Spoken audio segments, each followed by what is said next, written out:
Hello, welcome to Finance Mandarin Live. You are watching Finance Mandarin FinTech China Insights 5-week bootcamp. Today is the second week workshop. My name is Vienne, the founder of Finance Mandarin. I've been teaching senior executive in the banking and finance sector for 20 years. Welcome to join our workshop. Our expertise, your success. Stay ahead. Finance Mandarin FinTech China Insights Bootcamp. Today, we're so happy to invite a VIP keynote speaker, Jeffrey Towson, to join with us to give us a keynote. Soon, I will introduce him in more detail and give you the overview of our workshop. But let's Jeffrey to say hello first. Hello, everybody. Excellent. And also we have our another VIP trainer, particularly talking about the KOL and business model for the e-commerce. We have invited Mina Cheng, our the finance analyst from Finance Mandarin. Mina, say hi. Hi, I'm Mina Chen. Very good. I will introduce the credential and background in a minute. Now, I would like to particularly thank you for Jeffrey and in a short time and agree to attend for this interesting workshop. Towson is working for a top consulting firm from McKinsey and is a private equity banker, he said in daytime, and then the other time is a professor for MBA program and used to working for Peking University Guanghua Institutes, and now is in Shanghai working with another MBA program and currently stationed in Thai. And his popular podcast about FinTech, and welcome to subscribe. Later on, he will introduce more about what other benefits from there. So before I give more handover to the keynote to Jeffrey, I'll use one more minute to give you the overall flow of today's workshop. Welcome our connections, alumni, friends from different social media. And now you're watching from LinkedIn, Facebook, YouTube, and other 33 social media. Welcome to join Finance Mandarin. Today is a FinTech China Insights 5-week bootcamp, second week. Now, again, we are very happy to introduce Professor Jeffrey Towson to give us a keynote about the FinTech. Particularly today, we're talking about the e-commerce and KOL, how those CEOs and to sell on behalf of the company and make a big success. If you already signed in for our program, come to our VIP training room because you can access and log in to the Finance Mandarin AI platform. All the case study is here. Excuse me. Today, we're going to go through for looking at Lei Jun, the CEO and founder of Xiaomi. How can he make the miracle in selling of his new phone? We also will look at Dong Mingzhu, the CEO of Geli, how she can also sell the air conditioner in one night, become the $1 million sales. Of course, we also have the lipstick king, Li Jiaqi, and how he sells the lipsticks and how he can win over Jack Ma, Ma Yun. In addition, we will have James Leung from Ctrip, the CEO and founder of Ctrip, and how he can promote his traveling package after the pandemic. Just in one night, how can he sell million sales of package of traveling and accommodations? So later on, we will have the whole section about this part. And more important is how the KOL, the e-commerce sales, to mobilize for the mobile payment and how it become the phenomenal situation in China. If you want to more, stay tuned. So now I'm going to hand over the first keynote section to Jeffrey. So Jeffrey, here you go. Thank you, appreciate it. I'm gonna start sharing a slide here. Okay. There we go, in theory. Is it up? There we go.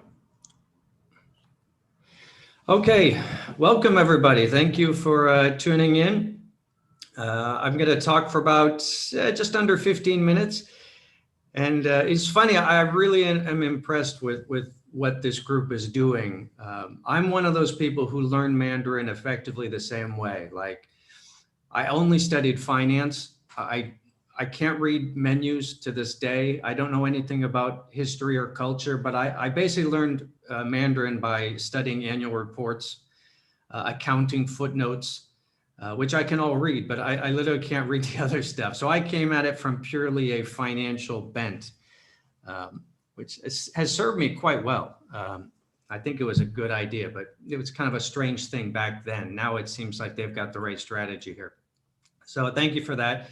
I've put up my background here if you're curious. Just to clarify a little bit, I'm not a McKinsey person. I was a management consultant, but I've written books with them and taught with them, but I'm not technically ever been a McKinsey person. So just so that's not unclear. And I do a lot of speaking on sort of strategy meets technology, which if you come at from a finance background, it's really the strategy component I deal with. So JD, Alibaba, Tencent, all of these companies, and then all the companies dealing with them, which are a lot of CPG, retail, they're all getting impacted. But it's the strategy angle I come at, which for investors in particular is a very big deal because it lets you see a little bit further down the path. I put this in for fun. I've been taking students out to meet with Warren Buffett from China for the last couple of years. We're probably not doing that anymore. He's 90 now, so they basically stopped that. But if you look up Peking University and Warren Buffett, you'll see me and a bunch of my students. I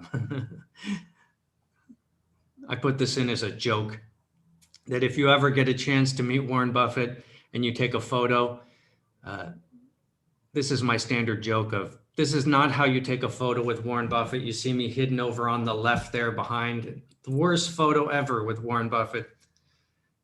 Fortunately, I got another chance to do it again. And in a terrible moment as a professor, I literally pushed my students out of the way to get a seat next to him. It was my least dignified moment as a professor ever. I'd feel guilty about it, but this young woman to my left literally pushed me aside and took my seat, which I totally respected. Anyways, I talk about strategy stuff all the time. Here's my podcast. Here's my subscription service. Just go to jefftowson.com if you're curious. Okay. I think we have some of my subscribers involved here. Okay. Let me just get into a little bit of content today. I'm basically going to tell you, I'm sorry, I turned off the sharing, didn't I? There we go. I really want to just make one point. Ignore all this is a lot of other slides, but really one point, which is the engine of all of this, the center of digital China, which is increasingly the center of digital Asia, is connected consumers. That's the key engine at the center of everything. That if you look at China, you look at consumer China as 1 billion plus connected consumers who are effectively operating like a network. Everything else becomes a lot more understandable. It's this consumer network that's driving business behavior in China, in Asia, increasingly far from Asia. That's also driving infrastructure development, and it's sort of a virtuous cycle we see happening. This KOL phenomenon, KOLs, knowledgeable online leaders, key opinion leaders, people define it different ways. These are network creatures. That's what they do. They are good at influencing the network. So when a CEO like Gree, like Xiaomi, when they start to speak online, whether it's live streaming or short video or any of these things, what they're really doing is activating a connected network of consumers in a way a traditional business cannot. And that's why it's so powerful. This is the latest iteration, but we saw this in live streaming. We've seen it with celebrities. We've seen it with regular influencers, and now we're seeing CEOs, but they're all doing the same thing. They're activating a 1 billion plus person digital connected network. That's the most powerful thing that's happening. So I'll give you some slides on that, but I think you're going to see some really good case studies. The ones that they're teeing up for you here: Xiaomi, the Lipstick King, Gree, and C-Trip. C-Trip is surprisingly effective as a sort of influencer strategy meets e-commerce. People don't talk about C-Trip very much. I was very pleased to see that you're covering that. I think that's an important one. Most people don't pay attention to that. It's actually really important. Let me get this out of here. Okay, here's my standard statistics. 10 years ago, China was under 1% of e-commerce, online spending, all of this. It was negligible. I remember in 2009, 2010, those of us engaged in all this, we always used to talk about, like, why don't Chinese consumers spend? That was the big topic. How can we get them to spend? This was a CEO question of 2009. Okay, you look at it today, e-commerce in China is massive. It dwarfs everything else. 1.6 trillion dollars in sales, 29% of e-commerce, of all retail spending in China. Total retail spending in China, 5.7 trillion, has surpassed the US. Basically, take all the online spending of the US, the UK, Japan, Germany, France, the next 9 countries combined, add it all up, China is bigger than all of that combined. It's huge. This is why all these businesses are responding to this e-commerce spending in China, in Asia, in Japan, in Thailand, in the UK, everywhere. It's the engine. And the way you view that spending is you view it as a network. Now, why is that so important? Jump to the so what. The network strategy. Why are networks such a big deal? Networks are connected entities. That's the whole point. A railroad is a connected network. A phone line is a connected network. Streets are a connected network. The key aspect of networks is there are nodes and there are linkages. Nodes are the members of the network. All the bus stops, those are nodes of the network. The linkages are what connect those nodes. As you add, this is the key point. As you add more nodes, the number of linkages does not go up linearly, it goes up exponentially.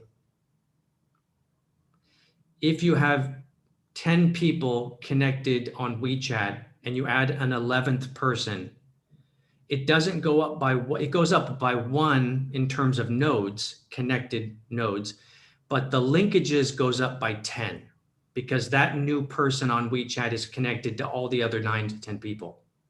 The linkages go up exponentially. So when you're talking about Chinese consumers as a network, if you look at Chinese consumers as a demographic, it's 4 times bigger than the US. 1.3 to 4 trillion people versus 400 million, 350 million. It's 3 to 4 times larger as a demographic. But the number of linkages is 17 times greater because those 1 billion people are all connected to each other. The linkages are going up exponential to the number of people. That's why this is so powerful. So when a KOL, Lei Jun at Xiaomi, who's really interesting to listen to, he's activating the network. He's not talking about Xiaomi like a broadcast network. He's getting people within the network to talk to each other. He's activating the linkages of the network. That's why it's so powerful. If KOLs talk to each other about a company like Xiaomi, that is dramatically more powerful than anything Xiaomi can do talking about itself. So everyone's focused on KOLs. How are we doing on time? I think I'm right about on time, right? Okay, 1 or 2 more minutes. So my point is, a lot of the stuff you see happening in China is about activating this network. How did the network get created? Very simple.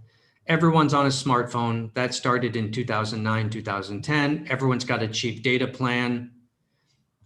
Everyone's got mobile payment. Once you've got those three pieces in place, you effectively get this chart. And this is the so what chart. The bar on the left, it's where in the world do we see a critical mass of consumers who are digitized and connected? And China is the only geography where we see this 1 billion person connected network that is dramatically more powerful than anything we're seeing elsewhere. It's the critical mass in the network. It's the same way that Alibaba had to get to a critical mass as a marketplace that made it dramatically more valuable than everyone who's smaller. Same idea. Here's my so what. View Digital China as a digital-first consumer network. Everyone is responding to this. All the businesses are trying to be active in this network, and all the infrastructure is being built and it's creating a ton of data, which makes you smarter. Last point, then I'll let you go. The world's merchants are responding to this network. This is backstage at Singles Day. This is the media center at Alibaba, backstage during Singles Day. I think this is 2018. You know, hundreds of press, everyone's covering it. This is Jack Ma coming off the stage at midnight. At the end of Singles Day, Jack Ma, Daniel Zhang, the CEO of Alibaba, is on the right here. They come up on stage and they sort of announce the numbers for Single Day, and I kind of leaned over and took a photo. If you ever want to know what someone looks like 10 minutes after they've just sold $30 billion worth of goods, this is what they look like. Look how happy they are. It's ridiculous. Singles Day is about activating the network. And of the 50,000 merchants who participate, I think it's like 160,000 now, 60 to 70,000 of those merchants and brands are not located in China. They're international. They're luxury brands in Paris and Milan. They're avocado growers in Mexico who are very focused on Chinese consumers. There are tourist entities here in Thailand. They are all participating in this. So this network thing, a Chinese consumer network, it's impacting merchants and brands everywhere. It's a global thing now. And last point, people are starting to build better infrastructure to serve this network. This is how you rent a bike in Omaha. Terrible, pathetic, the bikes are awful, credit cards is stupid, the kiosk is idiotic. Here's how you rent a bike in Shanghai. We're seeing infrastructure being built to serve this network. So here's my final slide for you. If you view Digital China as a 1 billion person digital first consumer network, that is shaping business behavior, specifically in China and Asia more than anywhere else. It's also shaping the creation of infrastructure to serve a digital first behavior. It looks like it's a virtuous cycle to some degree. And that's what I spend my time looking at. And will India, Southeast Asia, Singapore, Thailand, are they going to follow the developing economies like China, or are they going to follow the US, Amazon? I think they're clearly following the China model. That's my points. And I'll hand it back to Vienne with that. I think I'm a couple minutes over, but I'm kind of on schedule. Jeffrey, thanks a lot. Thank you very much. Jeffrey gave us a very good summary and highlight about the fintech in China. So Jeffrey, you can just stop sharing and then I'll carry on. Thank you. Thanks a lot. Thank you very much, everybody. Yeah, thank you. So I'll just make a conclusion, and Jeffrey mentioned about that he starts studying finance, the annual report, perhaps including Alibaba, Tencent, Ping An, JD, and the other giants in China. That's exactly our student learning. They are learning the first chapter, first lesson about the balance sheet, talking about the valuation and EBITDA. Don't think about that you're just a beginner, you can't learn it, because this is your job. Learning Finance Mandarin is you learn, you earn. This is for your career, for your success. It's not just for fun, but will make the classes more relevant. The content is more memorable and meaningful for you. all based on the case study. So I hope, Jeffrey, you keep your success, and more students, if like interest in your topic, register for the podcast. You get much more latest insight. Thank you, Jeffrey. And then now we're going to end for the public section. If you already register, join the VIP room, please come here. We have much more content to showing you. So now we are going to